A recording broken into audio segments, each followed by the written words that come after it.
So, yeah. All right, we're going to go ahead and get started. Everyone can hear us fine? Okay, great. So Annie and I are here to talk to you today about Great Salt Lake dust. But before we get started, can I see a raise of hands from those of you in the audience who have read a little bit about Great Salt Lake dust in the past couple of years? Cool. So pretty much everybody is raising their hands. Would any of you be willing to shout out like a one word that kind of encapsulates what you know about Great Salt Lake dust from what you've encountered in the media? Toxic. Arsenic. Doomsday. Okay, yeah, I've definitely encountered all of those things when reading, and sounds pretty scary, right?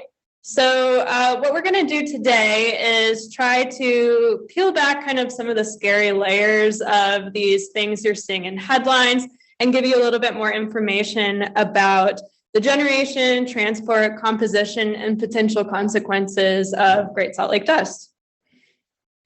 So getting started here, we don't like to think about it on like a beautiful day like today. The sky is blue, the sun is out. But we have a lot of different air quality issues here in Salt Lake City, and dust is just one layer of this multifaceted air quality issue we face. You know, we have inversions, ozone pollution, wildfire smoke. We have a lot of reasons why we might be concerned about the air that we're breathing in this region. And if we're going to start talking about the dust, this is kind of perfect timing. Did anybody notice something funny going on last night? Yeah. And if you think back to like about a month ago, there was this big dust event that happened on like a Thursday, and dust remained suspended in the air around us for a few days. And then over the weekend, it all rained out onto our cars. Can you raise your hand if you remember that? Yeah. Okay. Yeah. Lots of hands for the car wash. Unfortunately, an extra trip to the car wash is kind of the least of our worries when it comes to dust and other types of particle pollution. Particle pollution comes in a lot of different flavors, you could say, around here. There's, stuff that comes from human activity like factories, vehicles, smelters. And then dust and other types of particle pollution also come from natural sources like deserts and dry lake beds. As well as different flavors. Dust comes in different sizes. So as you can see here on this graphic, we have different types of particles based on their size classes. You've probably heard of PM 2.5, PM 10. These are just based on the diameter of the particles. So PM 2.5 are particles that are 2.5 microns in diameter or smaller. And these are pretty concerning to our health because when we breathe them in, they can penetrate really deep into our lungs and pass throughout our bloodstream. PM10 is a bit larger, 10 microns or less in diameter, but we can still inhale it, and it just might not penetrate quite as deep into our lungs. There are a lot of different health effects that can be related to exposure to particle pollution. So just right off the bat, it can make us cough, make it harder to breathe, irritate our eyes. But below the surface, we are concerned about exposure to particle pollution because it might have adverse effects on our lungs and our hearts. So stuff like asthma attacks, even heart attacks and strokes in relation to either short-term or long-term exposure to particle pollution. And unfortunately, pregnant people, infants, and children may be especially prone to experiencing adverse health effects with regards to particle pollution, perhaps including increased risk of premature birth or reduced lung development or lung function. Right. So because of all of these health effects, we monitor for air quality, PM 2.5 and PM 10. States in conjunction with the EPA are the ones that run these sensors. So I have a map up here of all of the current sensors that the state runs for PM10, and then a picture of what those sensors looks like. This is, I guess I should say, for northern Utah only. There's some others further south. So this is, we're monitoring here specifically for comparison to regulation, but In addition to concentration, we're also interested in composition of the dust, or PM10, or all particulate matter. And this is because particulate matter in the size 10, that's kind of where dust falls, is composed of many different things. We've got mineral dust, we've also got microplastics, we've got organics like pollen or PCBs. We've also got metals in there. It's like a whole bunch of different things. And so we want to know a little bit more about those because, as you can imagine intuitively, if you're just breathing dust from quartz, that might be different than if you're breathing dust from quartz that's also laced with cadmium or lead. Those might be different outcomes, but we don't exactly know what those outcomes are. So to sort of get at that, we could go to these sensors and we could get some of the filters out of them and we could measure those, and people do that.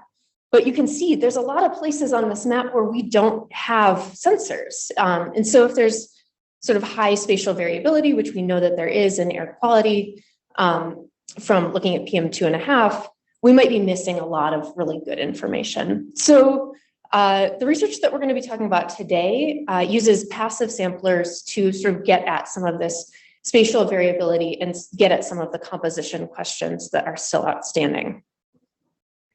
So we know that dust is a mixture. It's also partially a mixture because it comes from a variety of sources. So I've got a map up here on the right that shows some of the regionally relevant sources for us. We've got Sevier Dry Lake in the Sevier Desert down at the bottom. I think this is a laser pointer. Okay, yeah, so right there, we've got Sevier Dry Lake in the Sevier Desert. We've also got the West Desert over here, and then we've got Great Salt Lake up here. And I've got a picture of the Sevier Desert over here and Great Salt Lake Desert over here.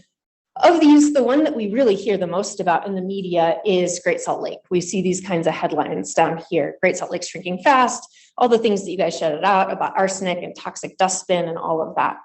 So the question then is, why do we care so much about Great Salt Lake when we have these other dust sources in the region? And the reason is threefold. So the first is that the lake is shrinking. I've got this GIF up here that shows the lake levels from the mid-1980s till 2022, which is our most recent low stand of Great Salt Lake. And over this time period, there is more and more lake bed exposed. All of this lake bed has the possibility to be a dust source. It doesn't have that possibility when it's covered in water. The second reason why we care a heck of a lot is because Great Salt Lake is a terminal lake. That means that everything that happens in the watershed ends up making it into the lake at some point or another. So if you have agriculture, you've got wastewater discharge, you've got oil refining, you've got mining and smelting, you've got mineral extraction and military testing. Currently happening, also have been happening basically since people have been living here. People have colonized this area, I should say. And so then the third reason that we care a whole heck of a lot about Great Salt Lake specifically is because there are so many people living in close proximity. We've got over 2 million people living in proximity to Great Salt Lake. So that trifecta together is why we hear so much about it. Oh, okay. So as you can see from this animation, a lot of the lake bed that's currently exposed has only been exposed for 10 years or maybe less. So that means that studying dust produced from Great Salt Lake and its dry lake bed is kind of a new area of research. So we're going to talk a little bit about what we do know so far about Great Salt Lake dust. And a lot of that work comes from Dr. Kevin Perry, who's a professor here at the U. He's ridden his bike thousands of miles across the dry lake bed, not a super fun task all the time. And what he found from his initial survey was that a lot of the exposed lake bed is covered by this protective salt crust that formed as the lake bed, as the lake gradually receded. However, he also found that somewhere at least 9% and up to about 25% of the lake bed is not covered by a protective salt crust, which means that these are the areas where dust plumes can form, and we call them dust hotspots. They're all on this map here in orange dots. And I've highlighted in the yellow circle Farmington Bay because a lot of the dust hotspots are concentrated in that area, and that's really close to where we are right now. So when I read Kevin's report in 2019, I decided to follow in his literal footsteps and put some wind erosion samplers out on the dry lake bed of Farmington Bay. And you can see the samplers that I use, they're really, really simple. It's a flag that rotates with the wind direction. When dust is blowing off the lake bed, it goes into that inlet tube, it settles in the bottle, and then air blows back out the outlet tube. So we can collect dust on a monthly basis. We'd go out every month, trek 20 miles across the lake bed, pick up our little bottles of dust, and then head back home. So I have this picture here on the left of my colleague, Jeff, to show how variable the conditions can be out on the lake bed. Where he's standing is totally dry. It's covered by that protective crust. But where we had just walked through was very muddy, very wet. There's some vegetation, some pickleweed that are holding the sediments in place. So it's variable over time, and it's variable depending where you are out on the lake bed. Now, when we walked about a mile north from there, we saw something that looked like that.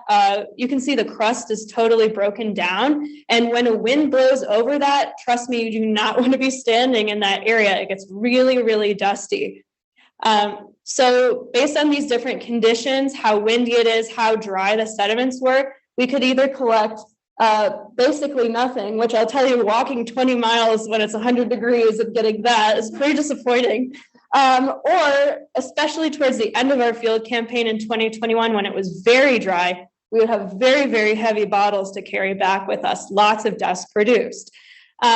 So we've also analyzed the chemical composition of the dust that we collected over these 3 years. And what we're finding is, yes, as we expected, this dust contains organic contaminants like PCBs, pesticides, heavy metals like arsenic, cadmium, lead, copper, all of these different things that make us concerned about the composition. And we're continuing to conduct experiments with the samples we collected to have a better understanding of dust-related health risks to humans and ecosystems downwind.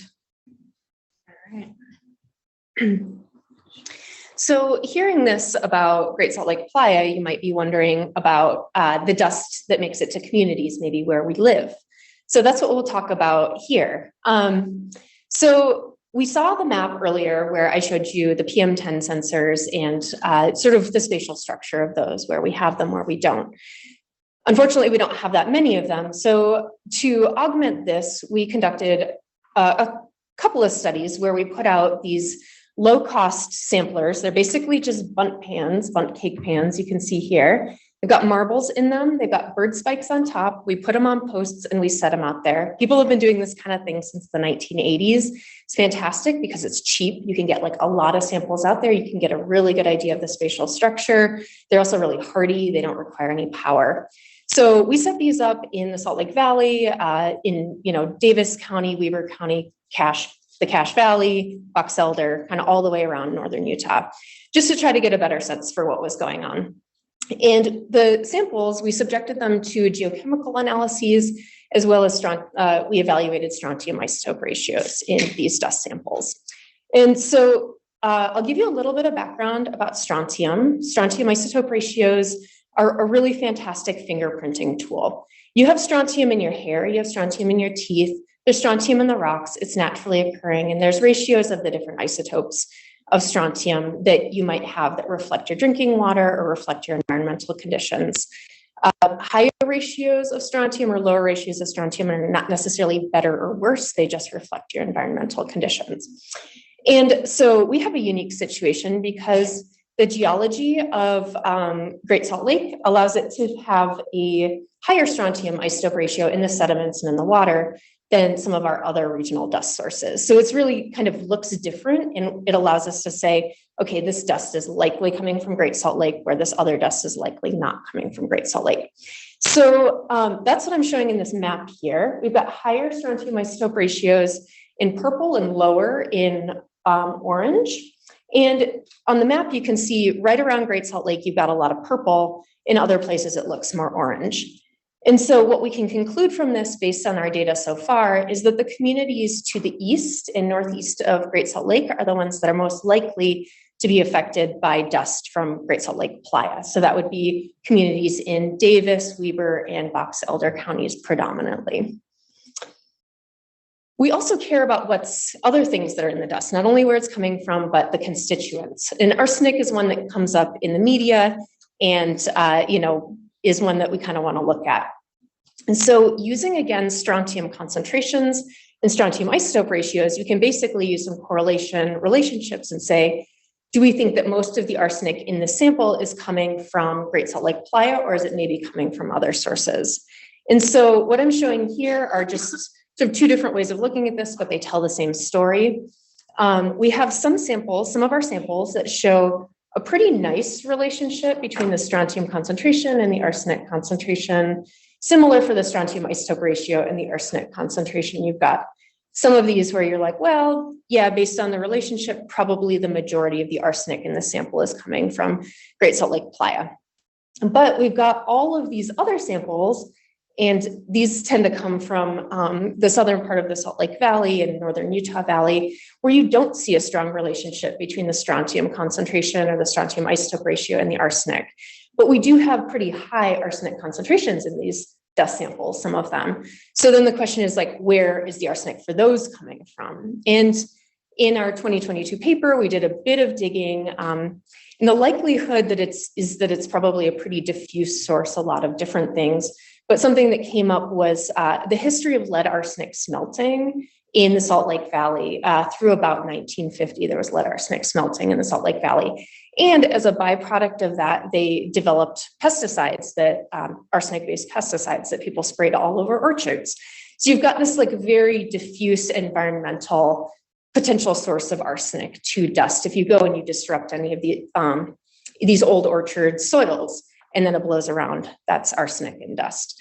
So unfortunately not super news, but the takeaway here is that we have many different sources. We live in a city, we have many different sources of the sort of pollution that we might see.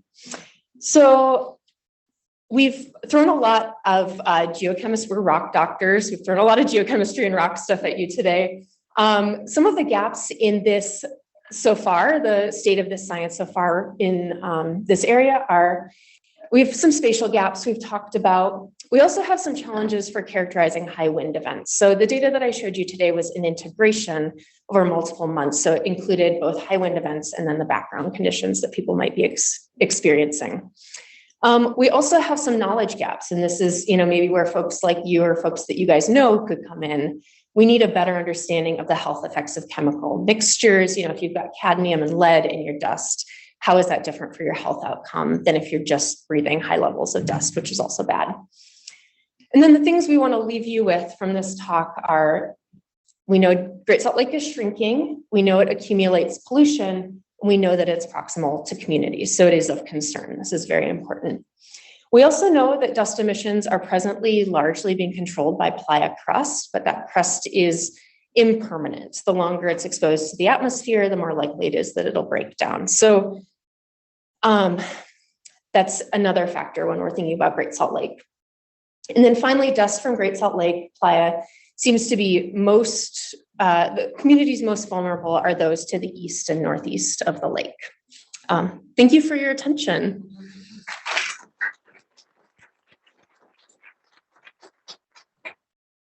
Just right in front, there's a little panel. We don't always think of prisoners as being a vulnerable and neglected population, but we've placed a prison right in the middle of a dust collection. So I don't know if any of you have heard whether they're planning on limiting outdoor exposure and actually putting air purifiers inside the prison during big dust events. And of course, with the spraying that they're going to have to do, or they insist on doing with pretty substantially neurotoxic pesticides, which will largely affect the prisoners in the prison. Do you know anything about how that's going to be mitigated a little bit for the prisoners who spend some time outside?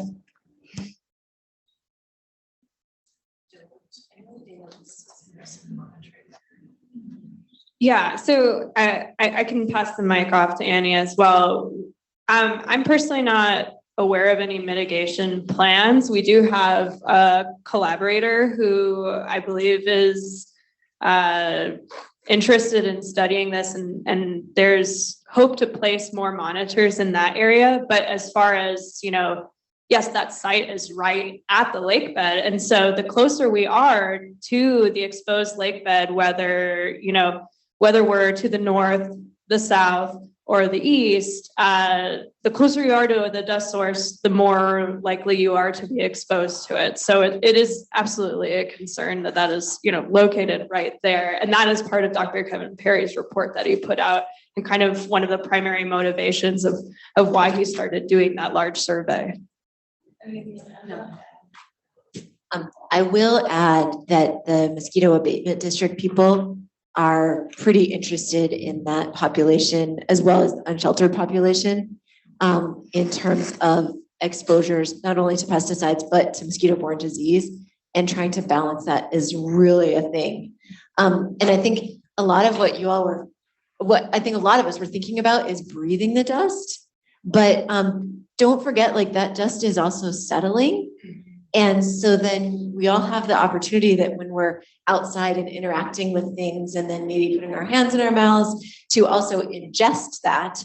So here's my plea for news you can use, that if you've never been one of those families who's like, no, we don't wear shoes inside, you might want to consider not wearing shoes inside, because then, you're tracking all of the outside inside, right? That would also count, like, wiping off your pets before they track all the outside inside. It's okay, Jess. Please go ahead. Great talks. I don't know if this is actually working, so I'm gonna speak loud. Question for each of you. First question regarding, you didn't see for the preconception, like with the sperm quality was down. However, conception was fine.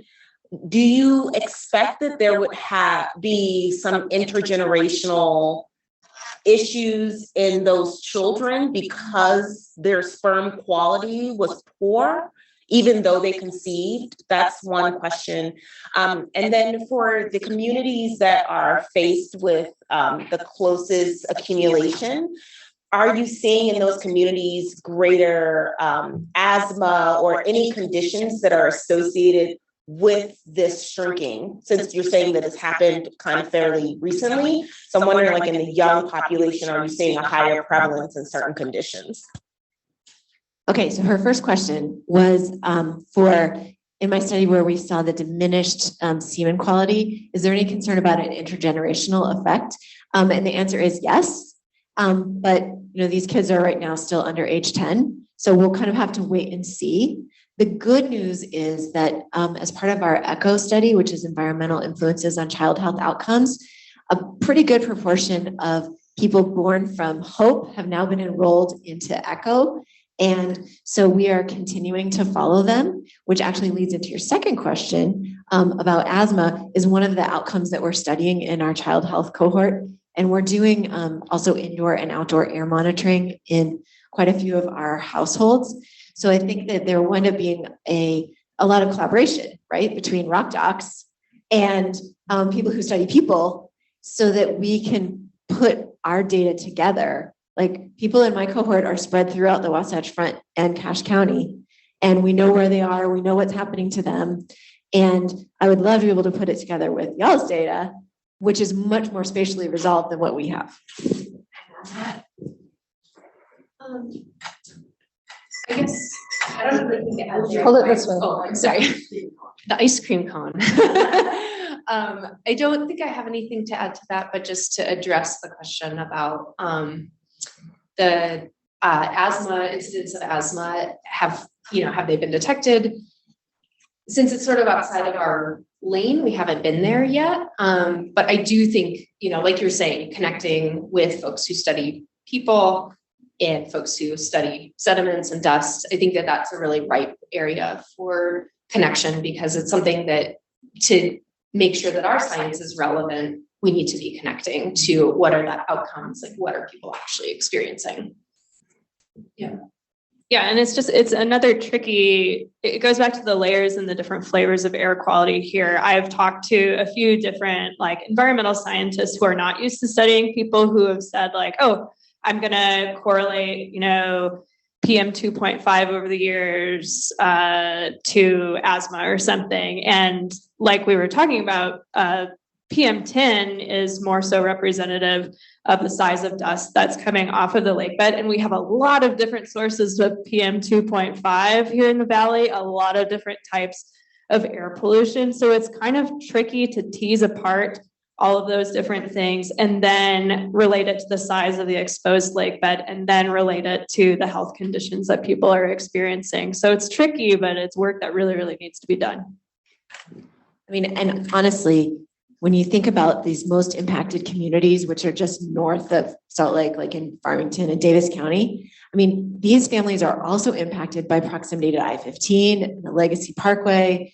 And why do we still have those oil refineries?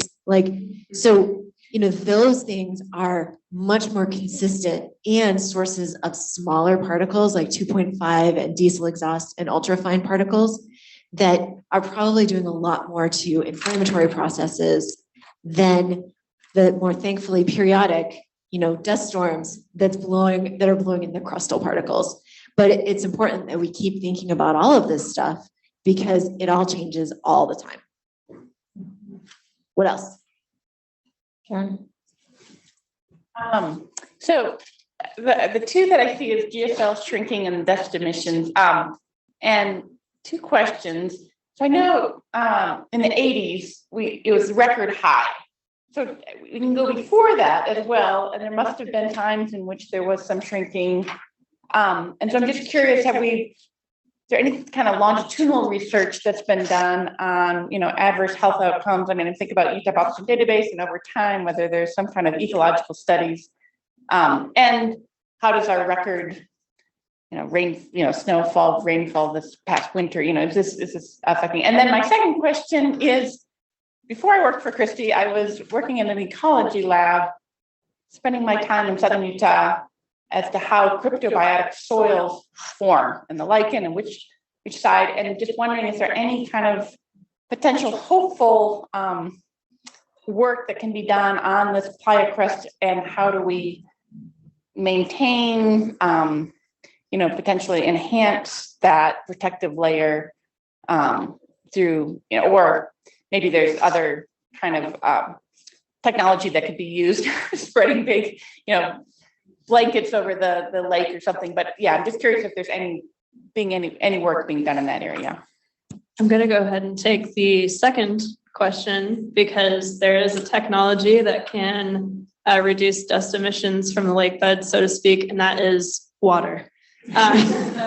We need to put more water in the lake. Like you said, we have record snowpack this year, so that has helped bring the lake up about 3 feet, and we're very grateful to slow the shrinking process with that extra water.